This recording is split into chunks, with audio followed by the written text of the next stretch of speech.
ನಿರ್ಧಾರವಾಗ್ತಾ ಇದೆ, ಬಂಡಾಯ ಶಾಸಕರ ಭವಿಷ್ಯ ಅನ್ನುವಂಥದ್ದು. ತೀರ್ಪು ಕಾಯ್ದಿರಿಸಿರುವಂತಹ ಸ್ಪೀಕರ್ ಕೆ.ಬಿ. ಕೋಳಿವಾಡ ಮಾರ್ಚ್ 22ರ ಒಳಗೆ ತೀರ್ಪು ನೀಡುವಂತೆ ಹೈಕೋರ್ಟ್ ಸ್ಪೀಕರ್ಗೆ ಸೂಚನೆಯನ್ನ ನೀಡಿದೆ. ಕೋರ್ಟ್ ಆದೇಶ ಪಾಲನೆ ಮಾಡ್ತಾರಾ ಸ್ಪೀಕರ್ ಕೋಳಿವಾಡ? 7 ಮಂದಿ ಬಂಡಾಯ ಶಾಸಕರ ಚಿತ್ತ ಈಗ ಸ್ಪೀಕರ್ನತ್ತ ನೆಟ್ಟಿರುವಂಥದ್ದು. ಜೆಡಿಎಸ್ ಬಂಡಾಯ ಶಾಸಕರಿಗೆ ಮತ್ತೆ ಸಂಕಷ್ಟ ಎದುರಾಗುತ್ತಾ ಅನ್ನುವಂತಹ ಪ್ರಶ್ನೆಗೆ ಇವತ್ತು ಉತ್ತರ ಸಿಗಲಿದೆ. ಜೆಡಿಎಸ್ ನೀಡಿರುವ ದೂರಿನ ಹಿನ್ನೆಲೆಯಲ್ಲಿ ವಿಚಾರಣೆ ನಡೆಸಿರುವ ಸ್ಪೀಕರ್ ಕೆ.ಬಿ. ಕೋಳಿವಾಡ ಅವರ ತೀರ್ಪನ್ನ ಕಾಯ್ದಿರಿಸಿದ್ದಾರೆ. ಈ ಮಧ್ಯೆ ಹೈಕೋರ್ಟ್ನಲ್ಲಿ ಜೆಡಿಎಸ್ ದಾಖಲು ಮಾಡಿರುವ ದೂರಿನ ವಿಚಾರಣೆ ವೇಳೆ ಸ್ಪೀಕರ್ ತೀರ್ಪಿಗೆ ಮಾರ್ಚ್ 22ರ ಮಧ್ಯಾಹ್ನದವರೆಗೆ ಅವಕಾಶ ನೀಡಲಾಗಿದೆ. ಹೀಗಾಗಿ ಇವತ್ತು ಸ್ಪೀಕರ್ ಕೆ.ಬಿ. ಕೋಳಿವಾಡ ಅವರು ತೀರ್ಪನ್ನ ನೀಡಬಹುದು ಅಂತ ನಿರೀಕ್ಷೆ ಮಾಡಲಾಗಿದೆ. ಬಂಡಾಯ ಶಾಸಕರ ಅನರ್ಹತೆ ವಿಚಾರವಾಗಿ ಸ್ಪೀಕರ್ ತೀರ್ಪು ನೀಡುವಲ್ಲಿ ವಿಳಂಬ ಮಾಡ್ತಿದ್ದಾರೆ ಅಂತ ಜೆಡಿಎಸ್ ಹೈಕೋರ್ಟ್ ಮೊರೆ ಹೋಗಿತ್ತು. ಈ ವಿಚಾರದಲ್ಲಿ ಸ್ಪೀಕರ್ ತೀರ್ಪು ಪ್ರಕಟಿಸಬೇಕು ಅಂತ ಹೈಕೋರ್ಟ್ ಇದೀಗ ಆದೇಶಿಸಿದೆ. ಇಲ್ಲವಾದಲ್ಲಿ ನಾನೇ ಮಧ್ಯಪ್ರವೇಶ ಮಾಡಬೇಕಾಗುತ್ತೆ ಅನ್ನೋ ಎಚ್ಚರಿಕೆಯನ್ನ ಕೂಡ ನೀಡಿದೆ. ಈ ಹಿನ್ನೆಲೆಯಲ್ಲಿ ಮುಂದೆ ಯಾವ ಕ್ರಮ ತೆಗೆದುಕೊಳ್ಳಬೇಕು ಅನ್ನೋ ಬಗ್ಗೆ ಅಡ್ವೊಕೇಟ್ ಜನರಲ್ ಜೊತೆ ಸ್ಪೀಕರ್ ಕೋಳಿವಾಡ ಚರ್ಚೆ ನಡೆಸಿದ್ದಾರೆ.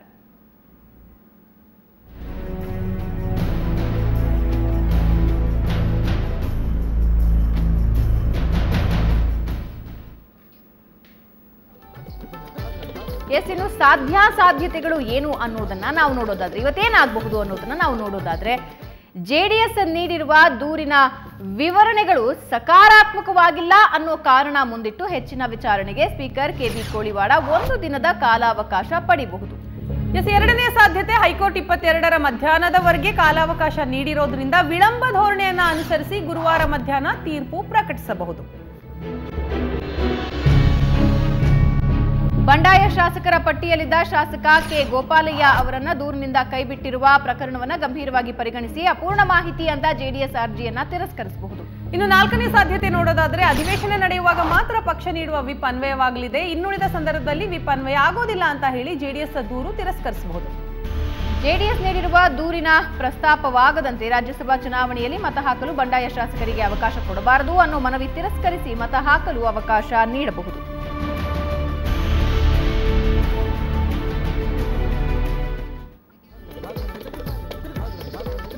ಒಂದು ವೇಳೆ ಎಂಎಲ್ಎ ಕೆ ಗೋಪಾಲಯ್ಯ ವಿರುದ್ಧವೂ ಕ್ರಮ ಆದ್ರೆ ಏನಾಗಬಹುದು ಅನ್ನೋದನ್ನ ನೋಡೋದಾದ್ರೆ ಜೆಡಿಎಸ್ನ 7 ಮಂದಿ ಬಂಡಾಯ ಶಾಸಕರು ಹೊರ ಹೋಗಿರೋದ್ರಿಂದ ಜೆಡಿಎಸ್ ಸದಸ್ಯ ಬಲ 30ಕ್ಕೆ ಇಳಿಕೆಯಾಗಿದೆ. ಜೊತೆಗೆ ಮಲ್ಲಿಕಾರ್ಜುನ ಖೂಬಾ ಸಹ ಪಕ್ಷದಿಂದ ದೂರ ಆಗಿದ್ದಾರೆ. ಇದರಿಂದ ಜೆಡಿಎಸ್ ಸಂಖ್ಯಾಬಲ ಕೇವಲ 29 ಮಾತ್ರ. ಕೆ ಗೋಪಾಲಯ್ಯ ಅವರ ಮತವೂ ರದ್ದಾದ್ರೆ ಜೆಡಿಎಸ್ ಬಲ ಕೇವಲ 28ಕ್ಕೆ ಇಳಿಕೆಯಾಗುತ್ತೆ.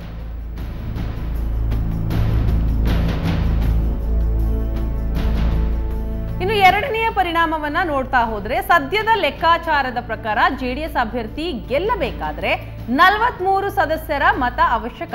ಆದ್ರೆ ಜೆಡಿಎಸ್ಗೆ ಕೇವಲ 28 ಮತಗಳು ಮಾತ್ರ ಸಿಗೋದ್ರಿಂದ ಅಭ್ಯರ್ಥಿ ಗೆಲುವು ಕಷ್ಟ. ಪರಿಣಾಮ 3 ಏನು ಅನ್ನೋದನ್ನು ನೋಡೋದಾದ್ರೆ ಕಾಂಗ್ರೆಸ್ಗೆ 123 ಸದಸ್ಯರ ಬಲ, ಜೊತೆಗೆ 8 ಪಕ್ಷೇತರರ ಬೆಂಬಲ ಇದೆ. ಕೆಜೆಪಿಯಿಂದ ಕಾಂಗ್ರೆಸ್ಗೆ ಬಂದಿರುವ ಬಿಆರ್ ಪಾಟೀಲ್ ಮತ ಕೂಡ ಕಾಂಗ್ರೆಸ್ಗೆ ಇದೆ. ಹೀಗಾಗಿ ಕಾಂಗ್ರೆಸ್ಗೆ 132 ಸದಸ್ಯರ ಬಲ ಸಿಗುತ್ತೆ. ಪ್ರತಿ ಅಭ್ಯರ್ಥಿಗೆ 43 ಮತಗಳು ಸಿಕ್ಕಾಗ ಅನಾಯಾಸವಾಗಿ ಕಾಂಗ್ರೆಸ್ನ 3 ಅಭ್ಯರ್ಥಿಗಳು ಗೆಲ್ಲಬಹುದು.